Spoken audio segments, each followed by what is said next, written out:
On retrouve Quentin Bérichel, voici les indispensables. Bonsoir Quentin. Bonsoir David, bonsoir à tous. Alors quelle est-elle cette opération de désinformation massive? Eh bien tout est parti de ces images diffusées par l'AFP dans la nuit du 9 au 10 mai, de samedi à dimanche, celle d'Emmanuel Macron qui accueille dans son wagon dans le train pour Kiev Keir Starmer, le Premier ministre britannique, et Friedrich Merz, le chancelier allemand. Les trois dirigeants se saluent, puis s'assoient, la discussion peut commencer. Tout est normal, oui, tout est normal, mais c'est là que la manipulation des désinformateurs commence. Quand on repasse l'image juste avant, le président français prend regarder dans sa main quelque chose de couleur blanche, vous allez le voir dans quelques secondes.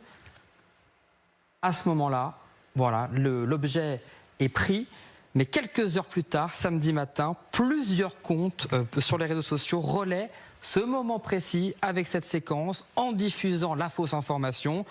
Ce petit objet blanc, il s'agissait d'un sachet de cocaïne.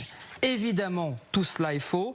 Quand on s'arrête, on se rend bien compte qu'il s'agit en fait d'un mouchoir usagé qui fait tache sur cette table présidentielle.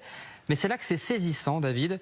La fausse information est reprise très rapidement, des dizaines et des dizaines de fois sur X, Facebook ou encore Telegram.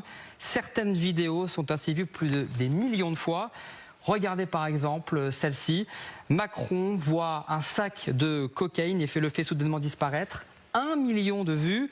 Celle-ci encore, un sac de poudre blanche sur la table. Fausse information évidemment, 12 millions de vues. Ou encore celle-ci, le président Macron récupère un petit sachet de cocaïne, 17 millions de fois. Rien que sur ces trois vidéos, quand on additionne, on atteint près de 40 millions de vues. Mais on pourrait multiplier ce chiffre par 10, par 20 ou même 40 fois pour se rendre compte de la portée de cette information. Est-ce qu'on a des détails sur les comptes qui, au départ, ont propagé ou très vite relayé cette fausse information ? Alors il est encore trop tôt, mais de toute évidence, pour la plupart, il s'agit de comptes complotistes ou pro-russes.